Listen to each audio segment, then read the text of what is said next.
At my daughter's christening, my mother-in-law looked me straight in the eye, laughed, and said, "She doesn't even look like our family, must be someone else's." Everyone laughed with her. My husband smiled awkwardly. No one defended me. I sat there holding my baby, trying not to cry as the sound of their laughter sank into my skin like poison. I could barely breathe. I just kept rocking Liana in my arms, pretending I didn't hear, pretending it didn't hurt, pretending it was a joke. But it wasn't. I knew what Judith meant. She always found a way to cut me down, especially when she had an audience. I looked around the patio, smiling faces, plates of food, clinking glasses. It was supposed to be a day of love, a celebration of our baby girl. Instead, I felt like I didn't belong in my own life. And then, just as I was about to excuse myself and hide in the bathroom, my stepdaughter, Evie, 8 years old, quiet, always watching, stood up, pushed her curly hair behind her ears, and said, loud enough for everyone to hear, "She's right.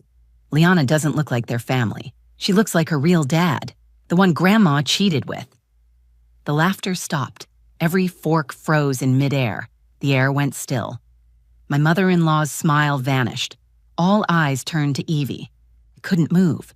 I couldn't even blink. Did she just say what I think she said? My heart was pounding. And in that moment, everything I thought I knew about this family, about that woman, and about what kind of silence I had accepted, shifted. My name is Cassidy. I'm 30 years old, and for most of my adult life, I've been the kind of person who stays quiet to keep the peace. I learned early on that in some families, especially the kind you marry into, peace often means silence. But nothing in my life prepared me for marrying into Nolan's family. Nolan and I met at work. He was quiet, responsible, a single dad to a sweet little girl named Evie. I fell for him fast. He made me feel seen, like I mattered. Evie and I clicked right away. She was only 5 then, full of curiosity and kindness. I felt like I was being given the chance to build a family, to love someone else's child like my own, and eventually bring one of my own into the world. That dream carried me through the early months of our marriage. What I didn't fully understand, what no one really warns you about, is how marrying a man can sometimes mean marrying his entire family. And Nolan's mother, Judith, was a force of nature in all the worst ways. From the moment we met, she made it clear I wasn't good enough. I was too soft, too emotional, not as strong as Nolan's ex-wife, who Judith still spoke about with admiration, like she hadn't also left Nolan for a yoga instructor 2 years before I showed up. Every family event was a test, and I was always the one failing. I dressed too casually or too formally. I asked too many questions or stayed too quiet. She'd introduce me to people as Nolan's new wife, instead of by name. At first I brushed it off. I figured she'd warm up. I thought if I tried hard enough, she'd see how much I loved her son and granddaughter. She never did. By the time I got pregnant with Liana, I had given up trying to impress her. I focused instead on building something safe with Nolan and Evie. I had a difficult pregnancy, nausea every day, back pain that kept me from sleeping, and stress that clung to me like a second skin. But I was excited. Liana was going to be our fresh start, the little girl who brought us all together. The christening was supposed to be a small celebration. We held it at Judith's house because Nolan insisted it would mean a lot to her, and I was too tired to argue. The guest list was just close family and a few neighbors. Judith arranged everything. The food, the decorations, even the music. She had her hands in every detail, and of course, she never once asked what I wanted. Still, I told myself it would be fine. One day. One event. We could get through it. I spent the entire morning getting Liana ready. She wore a white lace gown with a matching bonnet. Nolan said she looked like an angel. I remember holding her in my arms and thinking, this is it. This is one of those moments you remember forever. I wanted it to be perfect. When we arrived, the backyard was already buzzing. Judith had turned it into a full garden party. White tablecloths, floral centerpieces, a little stage for the priest. People greeted us with smiles. Some even kissed Liana's forehead. But I noticed right away that Judith barely looked at her. She didn't say she was beautiful. She didn't even hold her. She made a comment about how pale Liana was and then disappeared to check on the appetizers. The ceremony itself was brief. The priest was kind, gentle with Liana. Nolan stood beside me holding Evie's hand. For a moment, I let myself believe everything was okay, that maybe I was just imagining Judith's coldness, that maybe motherhood had changed something in her too. I wanted to believe that. After the blessing, everyone moved to the food tables. Judith handed out mimosas and started directing people to take pictures. I posed for a few, holding Liana while Evie stood beside me. I kept smiling even though my feet hurt and the heat was starting to get to me. Nolan disappeared into the kitchen to help his cousin with the drinks. I was left alone, surrounded by his relatives, trying to stay upbeat. That's when it happened. Judith walked over, looked right at Liana, and in front of everyone said, "She doesn't even look like our family, must be someone else's baby." The words hit me like a slap. For a second, I thought I misheard her, but then I heard the laughter. Her sisters, her friends, even Nolan's cousin all laughed along like it was just a quirky old woman being funny, like it didn't carry poison in every syllable. I stood there frozen, holding my baby, wondering what I was supposed to say. Defend myself? Laugh too? Say nothing? I looked around for Nolan, but he was still inside. No one said anything. Not one person told her she was out of line, and that's when it all started unraveling. I stood there holding my baby while everyone laughed at what Judith had said. She was still smiling, pleased with herself, soaking up the attention like she had just delivered the joke of the year. But it wasn't a joke. It was a message, one she had probably rehearsed, waiting for the right moment to humiliate me. Liana stirred in my arms, her tiny face twitching in sleep. I looked down at her and felt a sharp, protective heat rise up in my chest. My baby, my little girl. This day was supposed to be for her, a celebration of her life, her place in this world, and here I was shrinking under the weight of someone else's cruelty. I glanced around the patio. No one looked at me directly. A few were smirking, a few turned away, pretending to be distracted by their plates. I locked eyes with Judith's husband, Frank. He gave me a weak, embarrassed smile before looking at the ground. I knew he wouldn't say anything. He never did. He had spent years surviving Judith by staying quiet. Nolan finally came back outside carrying a tray of lemonade. I walked over to him, desperate for something, anything. Comfort, outrage, at least an acknowledgement that I had just been publicly shamed. I leaned in and whispered, "Did you hear what your mom said?" He gave me that same tired look he always gave when it came to her. "Just ignore her," he said. "She's trying to get a rise out of you. Don't give her the satisfaction." I blinked at him. "She said our baby must be someone else's, that she doesn't look like you or anyone in your family." He sighed and set the tray down. "Cass, come on, it's a family party. Can we not do this right now?" There it was, not just dismissal, blame. Like I was the one ruining the day because I couldn't take a joke. I wanted to scream, but I couldn't, not with everyone watching. So I smiled tightly, nodded, and walked back to the table, gripping Liana a little closer to my chest. I sat down on the edge of the patio, away from the main group. I stared at the garden. It was perfectly trimmed, the flower beds in symmetrical rows, the fountain trickling like nothing ugly could ever happen here. I bounced Liana gently in my arms, whispering soft things to keep her calm. But inside, my mind was spinning. This wasn't just about Judith anymore. It was about Nolan. It was about how many times I had swallowed her insults to keep things peaceful.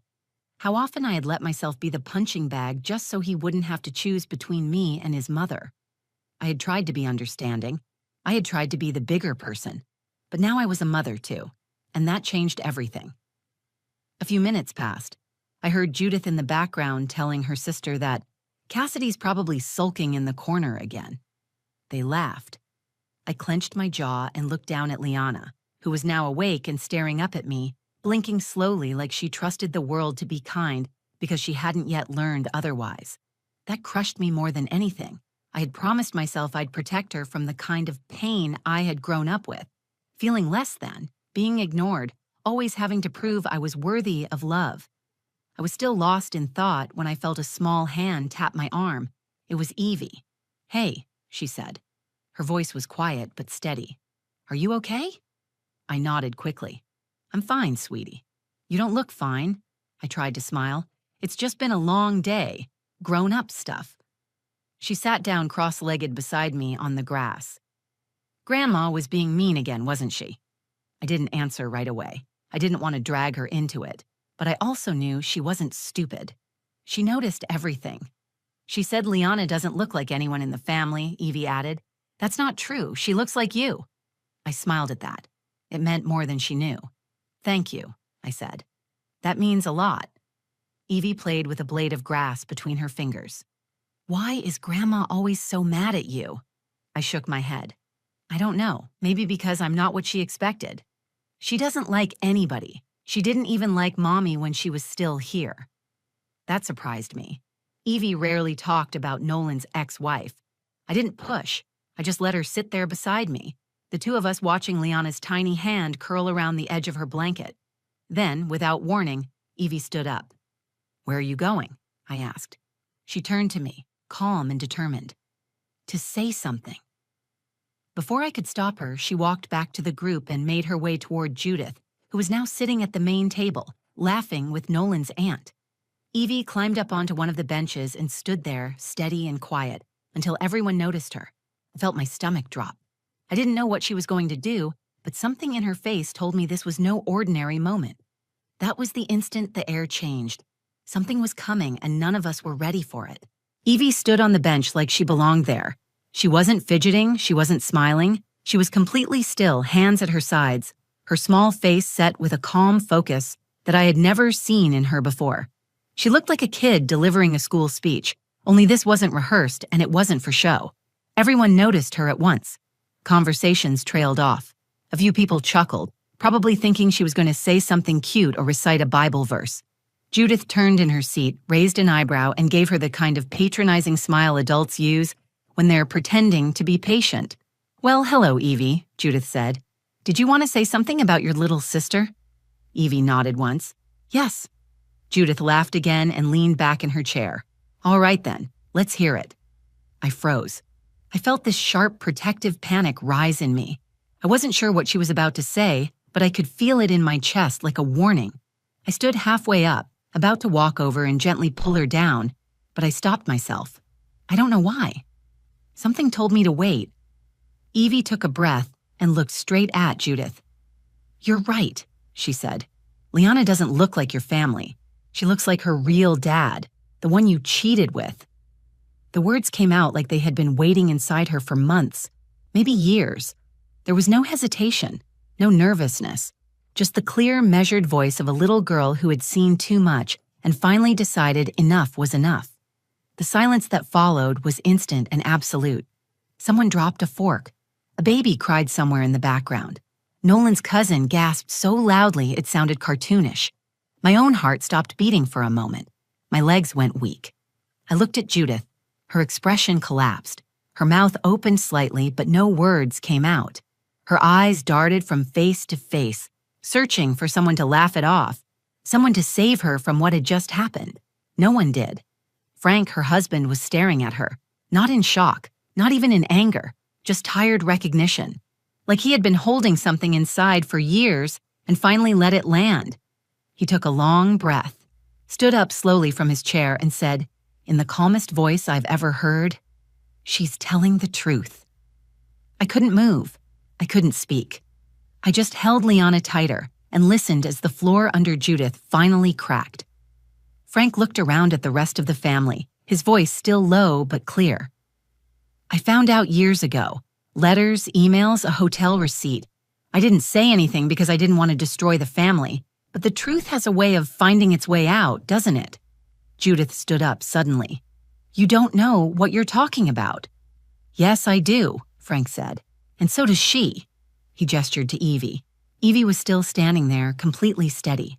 Her face was unreadable, but her eyes were locked on Judith's like she was daring her to lie. Judith's voice cracked. She's a child. She doesn't know what she's saying. Evie didn't flinch.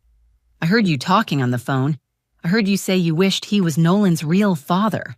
I remember the name. Judith went pale. She looked like someone had thrown ice water across her face. Her eyes flicked toward Nolan, who was now standing, arms crossed tightly across his chest. He wasn't saying anything yet, but I could see the way his jaw was clenched. I had never seen him look at his mother like that before, not with distance, not with suspicion, not with anger. Is this true? He asked quietly. Judith looked at him, her mouth working but no words forming. She glanced at the people around her, their faces shifting, their loyalty crumbling. She tried to smile, but it fell apart before it reached her eyes. "Judith," Nolan said again, louder this time. "Is it true?" Her shoulders dropped. That was her answer. Judith turned to me then. For the first time in 5 years, she looked uncertain, even afraid. I didn't say a word. I didn't need to. My silence was louder than anything I could have shouted. Frank walked away from the table and stood next to me. Not close enough to offer comfort, but close enough to make a point. "I should have left her a long time ago," he said without looking at anyone in particular. "I stayed because I thought protecting the lie would protect the family. I was wrong." Evie climbed down from the bench and walked over to me. I knelt to meet her, holding Liana in one arm and Evie in the other.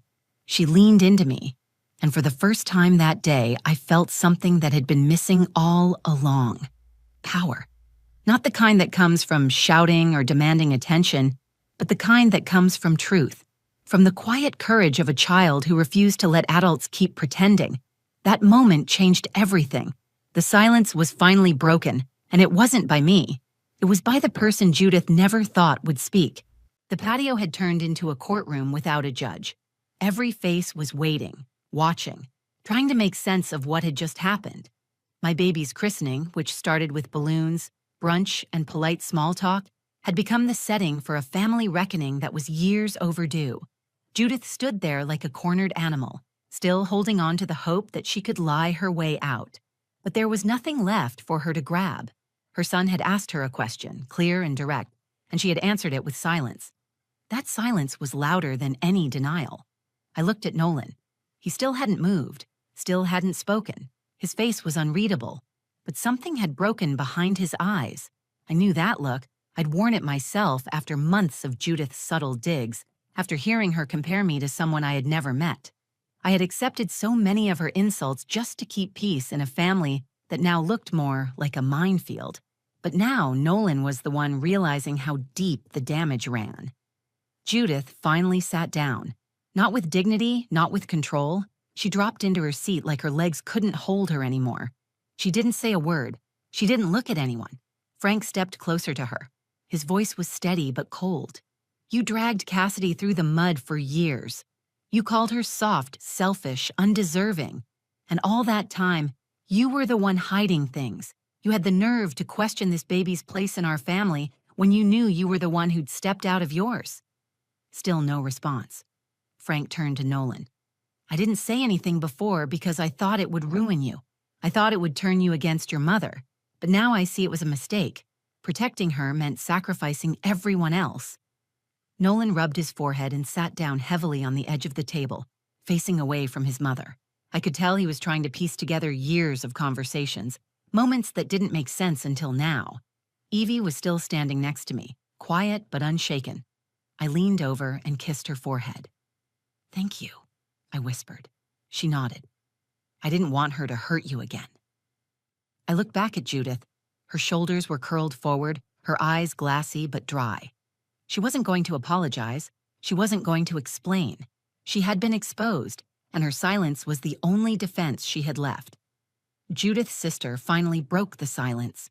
"Judith, is any of this true?" Judith cleared her throat and looked up, her voice low and brittle. "It was a long time ago. It didn't mean anything." That sentence landed with a dull thud. Frank shook his head.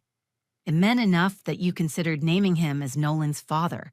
You told that man you wished he was the one you married. I saw it. I read it. Don't pretend it was a moment of weakness." She glanced at Nolan, and for the first time, she looked scared. "I loved you, I still do," she said to him. "Everything I did was to protect you." "By insulting my wife?" Nolan asked. "By humiliating her at our daughter's christening? If this is how you show love, I don't want it." Her face tightened, but she didn't argue. She knew she had nothing left to stand on. Nolan stood and walked toward me. He looked at Liana, then at Evie, then at me. "I'm sorry," he said. "I should have stopped this a long time ago. I let her get away with too much because I didn't want to see who she really was." I nodded, holding Liana close, trying to keep my voice steady. "I tried so hard to be accepted. I thought if I kept my head down, eventually she'd come around. But it was never about me, Nolan. It was about her needing to feel in control. He looked back at Judith. We're done playing by your rules. Judith didn't respond. She just sat there, shrinking smaller by the second, as if the weight of her secrets was finally too much to carry. Frank walked over to Evie and rested a hand on her shoulder. You did the right thing, he said. Don't ever be afraid to speak the truth. Evie smiled slightly, but her eyes stayed serious. She understood more than any child her age should have to, and it broke my heart and healed it at the same time. The rest of the family began gathering their things. No one said much. No one defended Judith. Most of them avoided eye contact with her entirely. A few stopped to hug me. One of Nolan's cousins whispered, I'm so sorry you've been dealing with this. We had no idea. I nodded politely but didn't speak. My focus was on my girls. Evie walked beside me. Liana slept soundly in my arms, blissfully unaware of the storm she had unknowingly been born into. As we left the backyard, Nolan held the gate open for me. He didn't try to explain or excuse anything. He just followed behind us quietly, like he finally understood who he needed to protect. The truth had come out. Judith had finally been unmasked, and while it didn't erase the pain, it changed everything. The silence was broken. The lie was over. We didn't speak to Judith for a while after the christening. Not a word. No texts. No calls. No half-hearted apologies wrapped in guilt trips. Just silence. And for the first time in a long time, it was the kind of silence that felt safe. The very next day, Nolan sat down with me at the kitchen table while Evie played quietly in the living room. He looked tired. He hadn't slept much. I hadn't either. I don't know how I didn't see it, he said. All those years I thought she was just difficult. I didn't realize how much she had hurt you, how much I let her. I wanted to be angry. I wanted to unload everything I had carried alone for so long, but all I could say was, you see it now? That's what matters. He nodded slowly. I want to fix this. I want to be better. I don't want our girls growing up thinking that silence is the same thing as peace.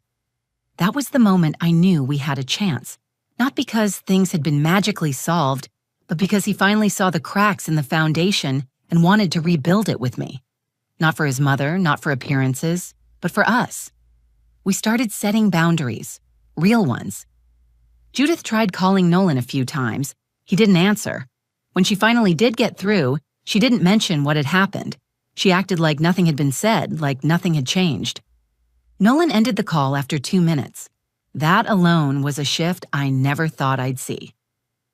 Frank called me a week later. He apologized, not just for what happened at the christening, but for all the years I had been left alone in that family.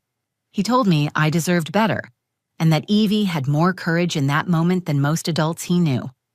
I cried after that call, not because of what he said, but because it was the first time someone in that family had really seen me. Evie and I grew even closer. She started asking more questions about Liana's birth, about how babies grow, about what it means to be a sister. I could tell she felt proud, like she'd done something brave and important. I told her she had. Do you think Grandma hates me now? She asked one night as I tucked her in. No, I said. I think she doesn't know how to handle the truth. But that doesn't make you wrong. She was quiet for a moment, then said, I didn't like how she made you cry. I wanted her to stop. And that was it. That's simple. She wasn't trying to be a hero. She was trying to protect someone she loved.